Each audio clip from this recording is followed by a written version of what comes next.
segenap jiwa siap dilakukan oleh Sayyidina Ali bin Abi Thalib karramallahu wajhah. Apa jawab Sayyidina Ali?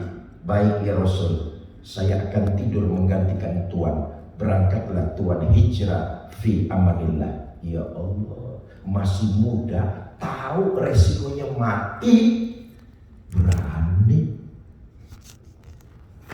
Padahal kalau Sayyidina Ali mau nolak, jawabannya gampang Pak. Umpama kata Nabi, Ali, kamu gantiin saya ya, tidur di atas tempat tidur saya. Kalau Sayyidina Ali mau nolak, jawabannya gampang. Apa kata Sayyidina Ali?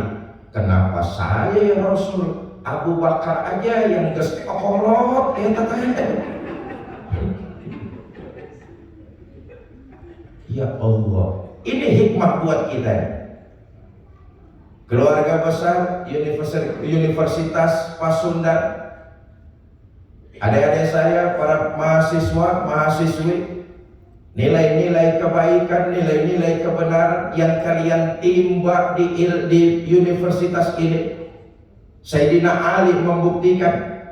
Begitu kita tebarkan di masyarakat, kita menjadi perubah kebaikan, maka tentu masalah, kendala, resiko pasti akan ada. Berjuang di atas nilai kebenaran akan mendatangkan kebahagiaan batin. Saya ulangi, berjuang di atas nilai kebenaran akan mendatangkan kebahagiaan batin. Kalau batin sudah bahagia, penderitaan sudah tidak lagi terasa. Abu Bakar, saya ya Rasul, ayo kita berangkat hijrah. Nanti dulu ya Rasulullah, ini orang-orang kafir ngitarin rumah kita nih. Bagaimana caranya supaya kita lolos? Nabi ambil segenggam pasir, kemudian beliau membaca ayat, wa ja'alna min baini aydihim sadda wa min khalfihim sadda fa agsaynahum fahum la yubsirun. Beliau tebarkan pasir itu. Preman kafir Quraisy ngepung rumah baginda Nabi, posisi berdiri tegap siaga, mata melotot. Nabi sama Abu Bakar lewat, enggak lihat. Terjadi mukjizat.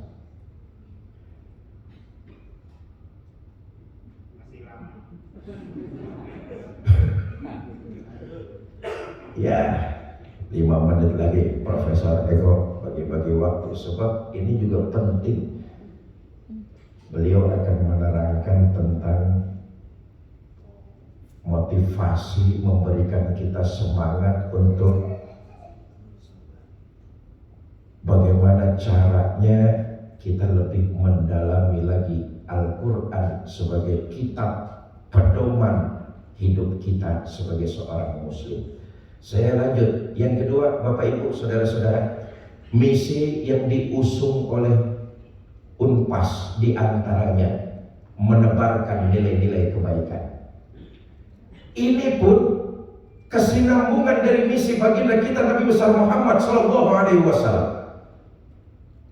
Maka UNPAS meneruskan perjuangan itu, meneruskan misi ini, menebarkan nilai-nilai kebaikan. Islam adalah agama yang rahmatan lil alamin.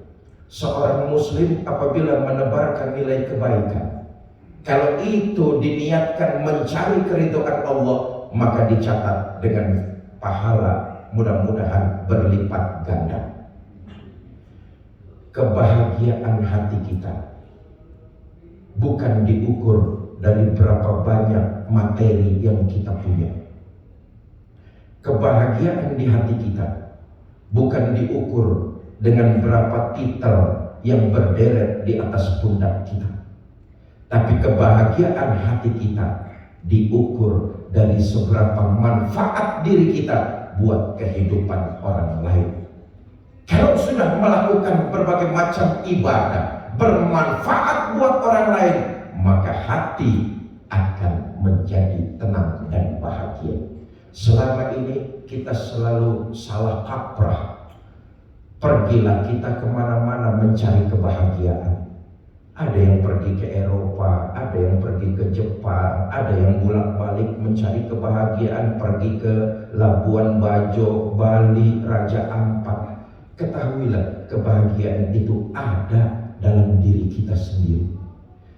Apalagi kita sering melihat orang jauh lebih enak daripada kita, orang lain lebih bahagia dari kita. Ini bahasa Jawanya sawang sinawang. Kita melihat orang lain lebih bahagia dari kita, padahal yang kita lihat boleh jadi dia juga mengatakan begitu. Kita lebih enak dari dia. Kebahagiaan itu ada dalam hati kita. Ketika kita mau peduli, mau berbagi, ketika itulah hati kita tenang dan bahagia. Menebarkan nilai-nilai kebaikan, nggak usah pilih kasih dan pandang bulu. Jangankan kepada orang yang sekota, jangankan kepada orang yang satu provinsi. Nabi ngajarin kita menebarkan kebaikan kepada orang lain agama. Kita harus tetap menebarkan kebaikan. Saya tutup dengan satu riwayat, saudara. Di sudut kota Madinah ada Yahudi tua buta.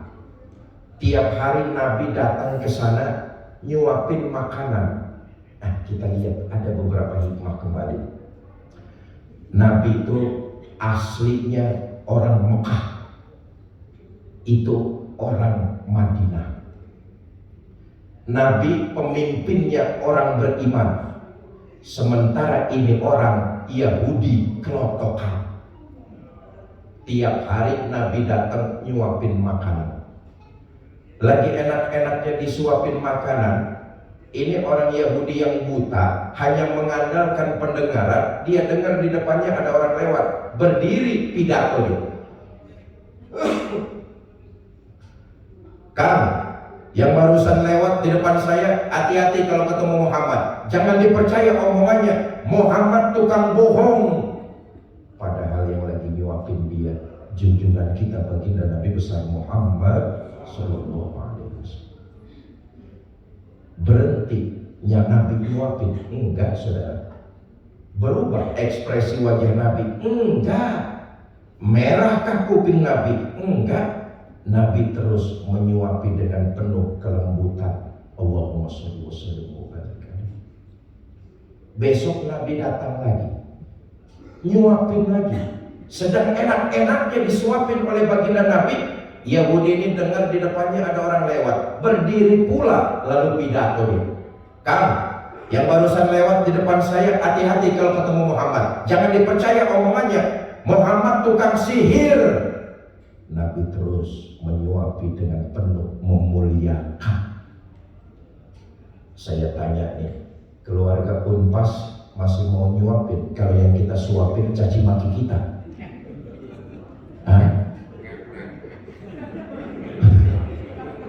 Suapin aja terus, tapi makanannya campurin racun seperti ini.